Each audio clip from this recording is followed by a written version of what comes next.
Hello, everyone. Welcome back to the Bryan Air Podcast. Big day in the studio because it's a special someone's B-day. I thought you weren't going to mention it. First thing.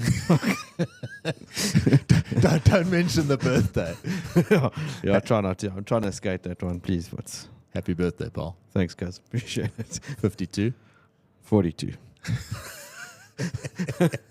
you know, is that when you get to this age, you try and avoid minimize the numbers because you realize that you're one step closer to not really boosting the pension fund. Yeah. No, happy birthday, Paul. Shot, thanks, man. I actually I wasn't expecting you in the office today. I thought you had a braai and that.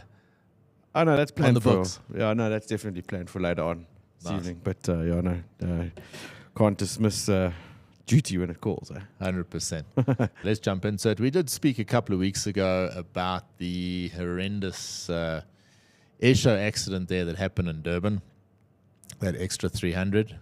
It was terrible. Hate speaking about these things. Anyway, the preliminary accident report has come out from the CIA. Thought we could have a look at it and see what it says. I went through it last night, had a look at a few things, highlighted a few things, and some of it makes sense. Some of it, probably raises a few more questions than it does answers. But I have highlighted a few things here, and let's jump through it. I'll leave the actual report available to download in the show notes if you want. But at approximately 11:51 Zulu, the aircraft entered the display box and the pilot commenced with the aerobatic display. At 11:54, whilst the aircraft was in a left aileron roll, it leveled off and impacted the water, of course, in line with the videos that we saw. The remains of the pilot only washed up on Bay Beach there in Durban the evening of the 12th of September 2025. That was just the other day. And what was the purpose of this investigation in terms of the regulation? I won't go through the exact thing. The report was compiled in the interest of the promotion of aviation safety and the reduction of the risk of aviation accidents or incidents, and not to apportion blame or liability. So I think that's why it's important to talk about this, because I just know no one's going to actually read this in its entirety. And it's actually, I think, pretty well done, put together nicely. It's quite detailed. A couple of areas here worth looking at. So according to the Flight Display Director, the FDD, and Flight Safety Officer, the airshow display area was viewed on the 13th of August 2025. Zulu Sierra Alpha Echo Charlie, the pilot, was also present during the viewing. The airshow commenced from 10 o'clock on the 14th, and it culminated after the accident, of course. A normal airshow aerobatic display sequence was submitted by the pilot on the 13th of August during the initial display debriefing. The display sequence was similar to the one used by the pilot on Sunday. That was the Virginia Airshow. That was on the 10th of August. However, on the morning of the 14th, the pilot was sent a WhatsApp message. The pilot sent a WhatsApp message to the FDD indicating that there was a change in his display sequence. He stated that he would enter the display box in the following order: inverted from the crowd left, following by a push into a half Cuban, a low-level fly past, and a steep climb out to position for a descending run. The pilot was scheduled to initiate his display as the 7th in line. However, his display commenced as the 8th in line due to an additional display beginning at the beginning of the airshow. At around 11:51, the aircraft entered the aerobatic box and commenced the display sequence in an inverted low-level maneuver. The pilot then pulled up and made a left turn over the ocean, followed by a low-level pass to the left. Shortly afterwards, the aircraft climbed again and made a right turn further east over the ocean, and thereafter turned south at an altitude of approximately 1,700 feet above mean sea level. The pilot initiated another right turn towards the west, aligning the aircraft with the viewing area whilst flying northbound. At this point, the aircraft performed 5 consecutive left aileron rolls while descending from 1,700 feet instead of 2,200 feet, it has here in brackets, at a 45-degree angle. The video footage showed the aircraft in a left aileron roll before it leveled off and impacted the water. So the big thing out of that sentence there is it was at 1,700 feet.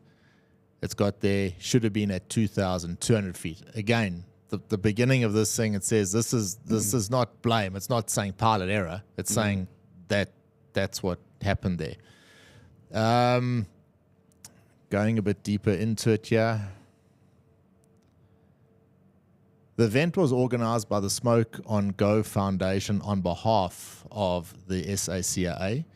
The event was aimed at showcasing aviation expertise as well as inspiring learners by highlighting the opportunities within the aviation industry. So this is where it gets a little bit more interesting here because, of course, if you remember the initial discussion that happened at this, it was sort of put together. Last minute is probably not the right word. In fact, it was put together earlier than I initially anticipated. But let's see what it says here. A signed application form, CA 91-34, for the display flight and aviation event by the event organizer, dated the 2nd of June 2025, was submitted to Airshow South Africa and Central Airspace Management for further processing. The form was submitted to the SACAA for further approval on the 28th of July. The application was sent to the eThekwini municipality for approval of the airshow venue. It was signed on the 19th of June. An indemnity form for special air events was signed by the event organizer on the 28th of July and was sent to the SACAA inspector on the 28th of July. The Air Traffic and Navigation Service at King Shaka confirmed the airspace allocation via email on the 10th of August. An emergency plan was signed by the eThekwini Municipal Fire and Emergency Services on the 12th of August. An evacuation plan for the SACAA airshow was signed on the 12th of August. A letter of confirmation of emergency services for the airshow was signed on the 13th of August. A pre-event safety audit was signed on the 13th of August. A letter from the SAPS regarding the appointment of an authorized member for a medium risk event was signed on the 13th. The special air event approval was signed on the 14th. The airshow oversight form was signed on the 14th. Aviation event checklist was signed by an inspector on the 14th of August. According to the event organizer, the airshow was planned and organized within 73 days from the 2nd of June 2025, with day 73 being the actual event. The SACAA's Air Safety Operations Division received a request for the SAE approval on the 28th of July. The investigation team contacted the ASO Division to seek clarity concerning adherence to the timelines of the event's approval. The investigation team received the following response.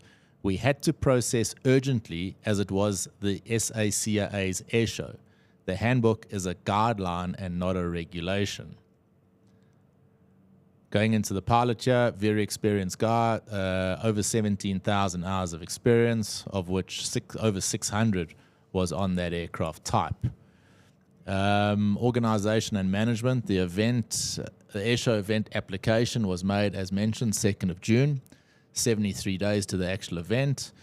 The special air event handbook requires a formal application and all documents to be submitted to the SACAA no less than 150 days in advance. So 73 days is a lot more in advance than I had originally anticipated. Yeah. But it's way less than 150 days. Less than half. Safety recommendations. It's recommended that the director of the civil aviation expedite the development and implementation of a regulation to manage special air events. The regulation must comply with international best practices and norms. So, as I said, there's a few things there that I've, of course, briefed over. You can have a look at what the full thing says. It does give a good idea. it does say that the actual display had been changed prior to, for whatever reason. It doesn't go into detail about what that reason is, but the display was changed.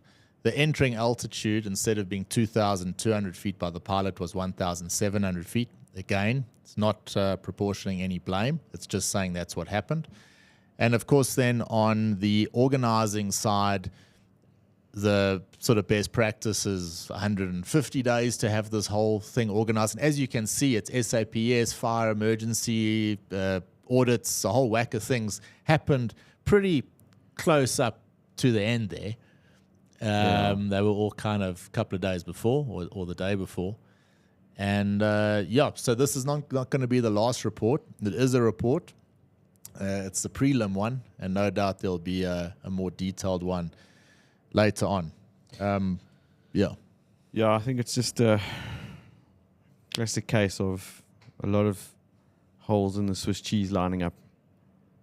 But on a slightly more positive spin on that story, at least they've managed to find something that they can draw closure on now for the family's sake, at least. Which is pretty remarkable. It's almost a miracle. I mean, it was insane how long that rescue/recovery operation was taking when it didn't appear to have happened that far offshore. Yeah. You'd think, how did they battle so much, man?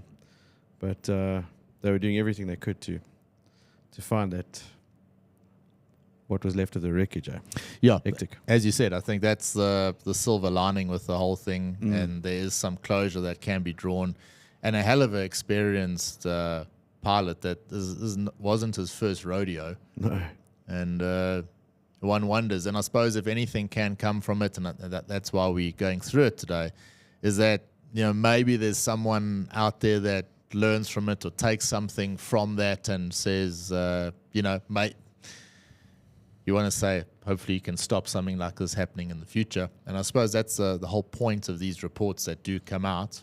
And it's a well-written report, and it doesn't throw blame on anyone. It's just factual. You can draw what you want from it.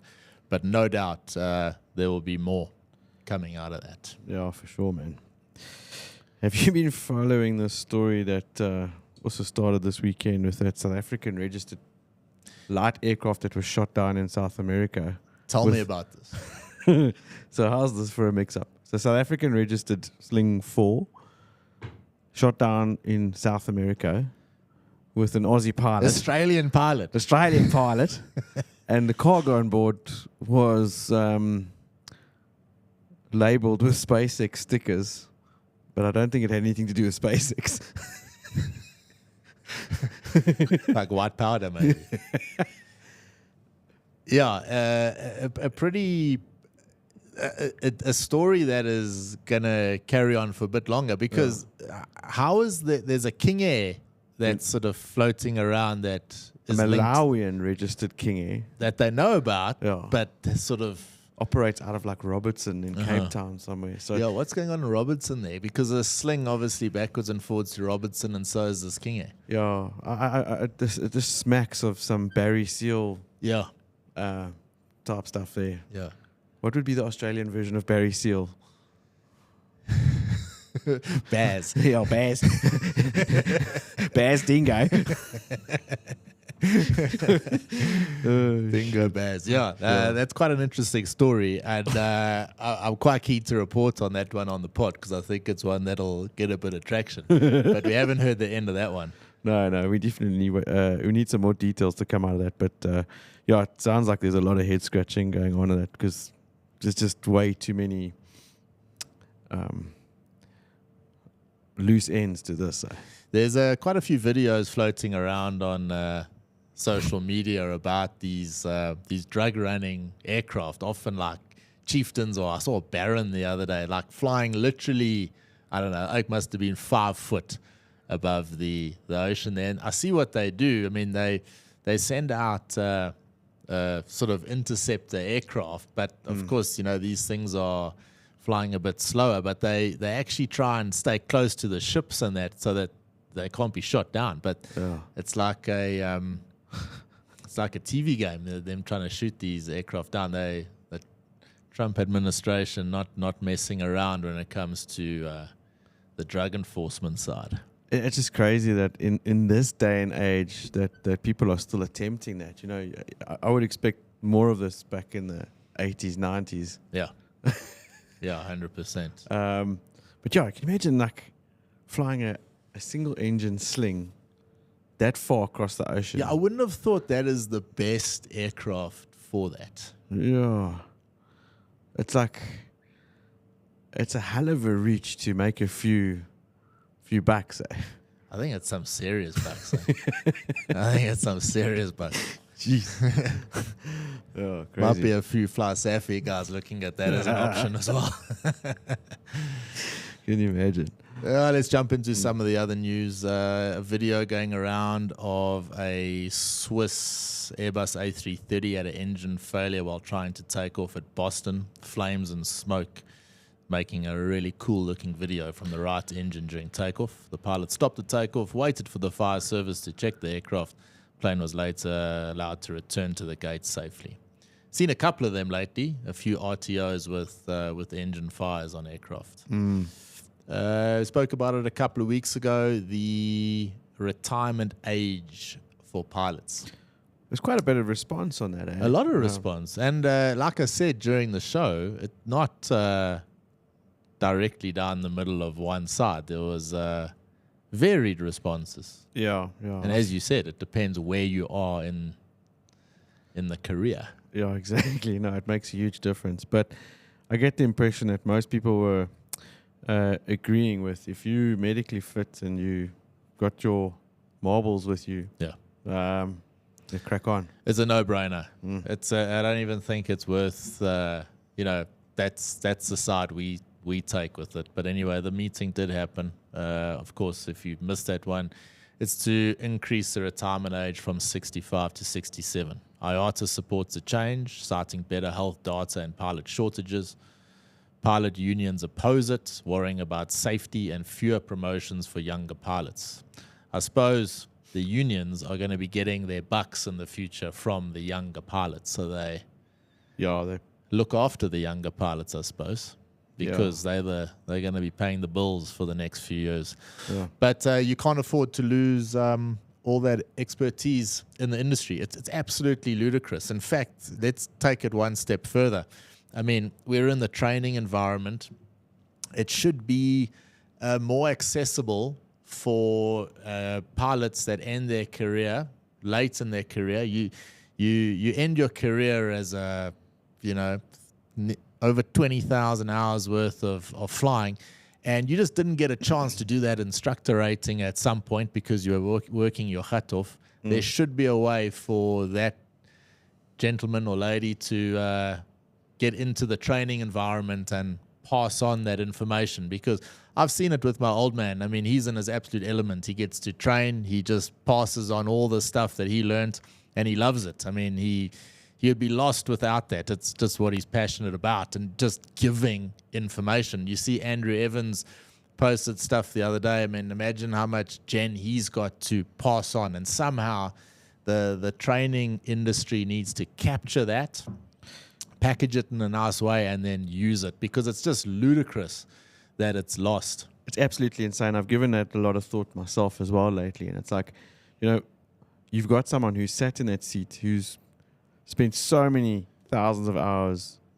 flying around the world safely. They've ended their career as an old, bold person. Now, who better to sort of pass on the knowledge, as well as they've passed that phase of life where they're not really worried about getting home early enough to sort out small kids or whatever. They're only too happy if they can be in an environment where they can pass on their knowledge. So it's the perfect kind of like gig for someone in that phase of life, I think so. And it's just aviation's got it wrong with losing that. And something should be done there. A clear path to be able to utilize their skills in the simulator and just pass on that information. It's greatly lacking. There's a lack of so evident, bro. It is so evident. You see these really stupid type of incidents happening around the world, and you think, well, a lot of that's probably down to experience. Yeah. And the other concerning thing as well is obviously no secret, but we're entering this period where there will be a lot of retirements happening, but there's also sort of coinciding with this weird development of I don't want command because it's a little bit more work for a little bit more pay, but a lot more responsibility. So I'm going to rather stay in the right-hand seat. And that is not a good thing for the industry going forward, to lose this chunk of expertise now and then have this kind of mindset going forward. And one hopes that it can be addressed. Yeah, no, I hope so. And solved.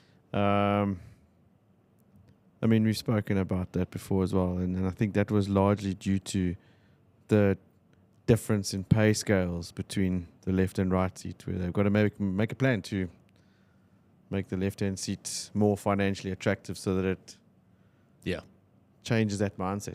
And if you are in two minds, if you are sort of in that retirement phase now and you're wondering, geez, I wish I could be involved a bit more, Ryan can vouch for me on this, but you might think, I maybe don't have the skill set, or I don't have the teaching skill set, or whatever it is.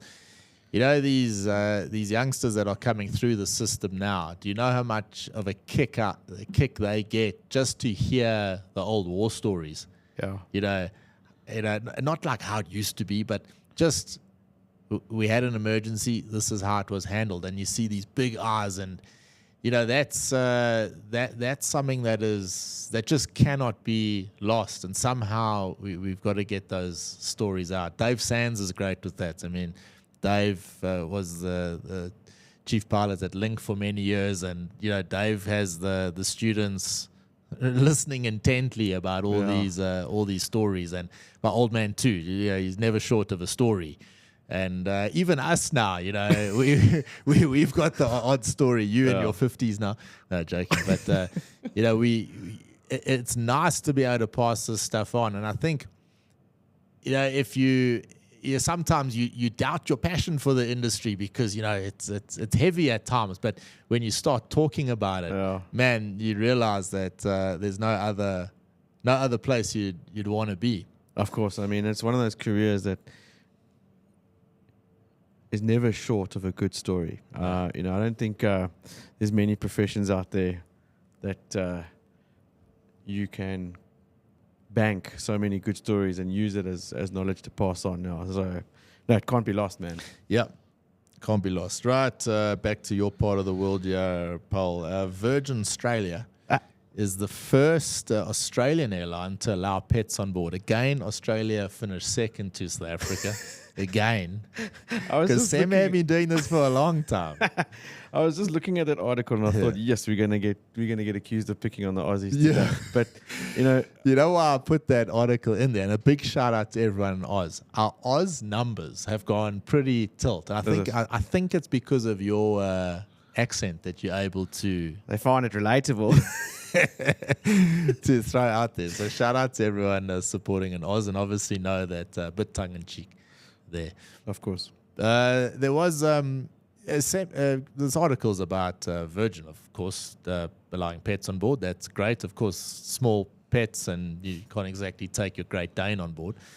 Similar story. There was a thing roaming around. It was on LinkedIn actually that I saw it, but you know, people are weird. So Seme have the ability to, have opened up the option to say, hey, you know, come take your pets on board. And no doubt that comes with extra logistical pressure for certain things, more things to arrange. But ultimately, it's like a value add. If you want to, you don't have to put your pets in in that cargo hold, which can be a bit stressful.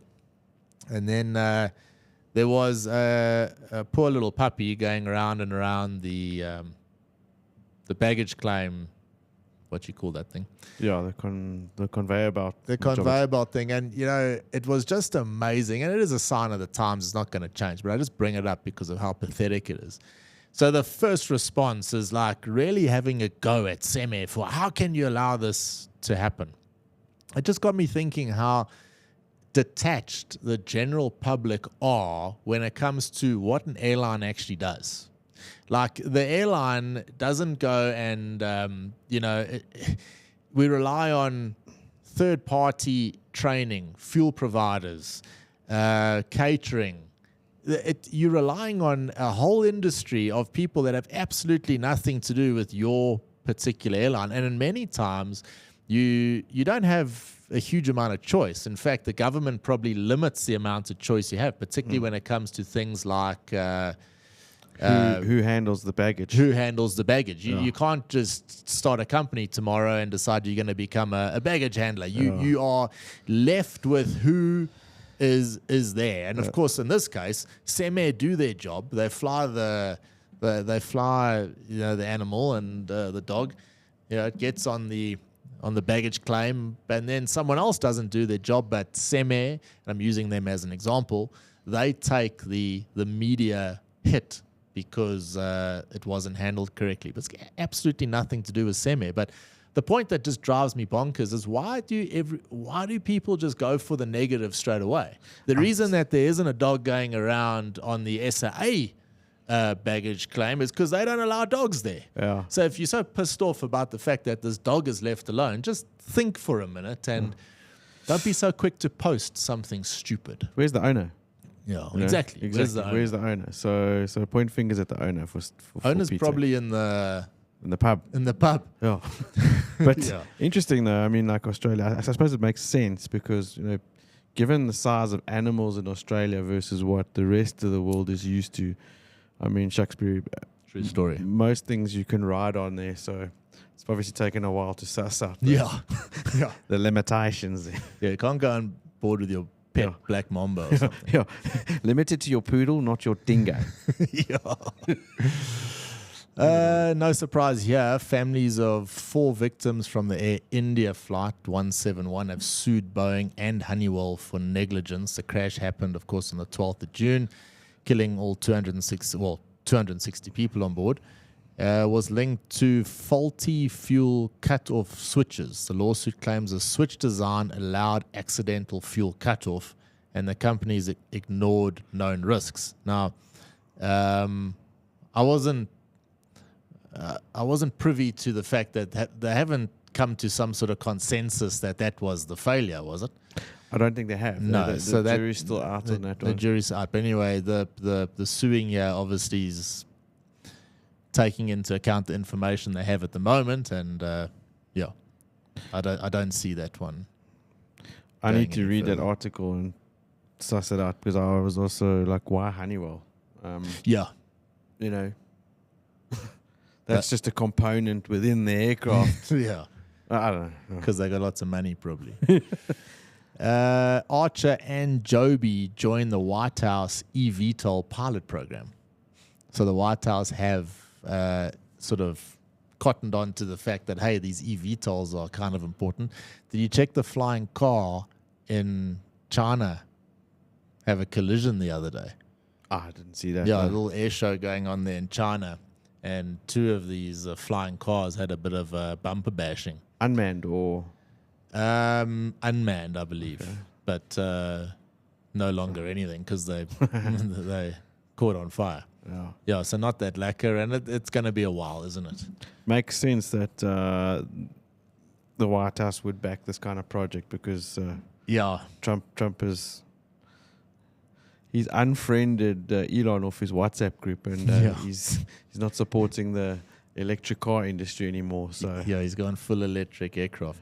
I think what they're doing here in the States is the White House wants to be part of testing these flying taxis because they're going to be flown in US cities. So you can't afford to have some catastrophe going on there. That won't look particularly good. They'll work with cities and airlines to show these air taxis can be safe and quiet. The test will help create rules for flying these aircraft in the future. The program aims to make flying taxis a real option in the next 10 years. That 10 years to me sounds ludicrous. It can't be 10 years. These are going to be sooner than that. And I suppose that's what it's all about. If you add layers and layers of regulation in there, it absolutely will be 10 years. Yeah. And maybe that is the idea with the White House getting involved. Nothing in aviation happens overnight. There's going to be a 5-year, let's see if this is actually, you know, viable. Meanwhile, in China, it's sort of happening already. Yeah, So, exactly. yeah, so I suppose it'll be not good if you're comparing yourself to the rest of the world, but I understand it from what they're trying to do there. Also certain that a couple of executive orders can just expedite things as well, 100%. if need be. So 100%. it mitigates the bureaucracy getting in the way of the progress there. For sure. FAA will require inspections of 119 Boeing 787 Dreamliners for possible faulty oxygen masks. The problem involves kinked tubes that might stop masks from working in emergencies. Airlines have 36 months to fix the issue, and they can replace entire oxygen panels if needed. FAA estimates the total cost of inspections at about almost 253,000 US. The FAA also ordered checks on pilot seat switches after a sudden nosedive injured passengers. So again, wow. Yeah, Boeing. This one was a bit, I don't know if you saw this story. So the BA sort of controversy this past week. British Airways caused controversy by banning cabin crew from drinking coffee in public and wearing uniforms while commuting.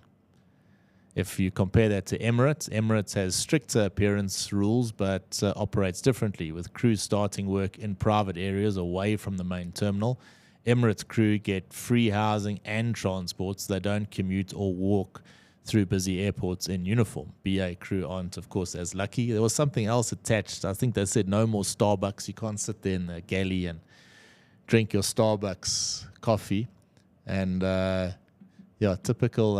How pathetic is that? Yeah. You know, like, how does that even remotely begin to tarnish your brand? Yeah. Fuck. Yeah. Strange. So, yeah. Don't, you know, I can understand if it was beer or something. Yeah. You go and have a dope in your uniform. Goes without saying. But I mean, the coffee kind of is synonymous with cabin crew and pilots. I mean, that you live on the stuff. Especially because you're making the people work 7,000 hours a month. Yeah, exactly. I mean, come on, man. But anyway, I thought this was in Paddle Your Own Canoe. I thought the article was quite clever, you know, comparing it to what Emirates do. Because Emirates, the system is pretty clever, you know, the transport thing, and that if you don't want your pilots and cabin crew there in public, well, then you've got to have facilities in place to accommodate that. You can't just sort of say, don't be seen in public. Yeah, exactly. I mean, bloody hell. China Eastern will launch the longest direct flight in the world, clocking in at a bum-numbing 29 hours.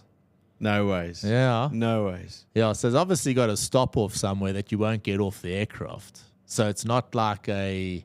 29 hours. That's China Eastern will start the world's longest direct flight from between Shanghai and Buenos Aires in December. The trip covers 10,600 nautical miles and takes 29 hours on the return flight.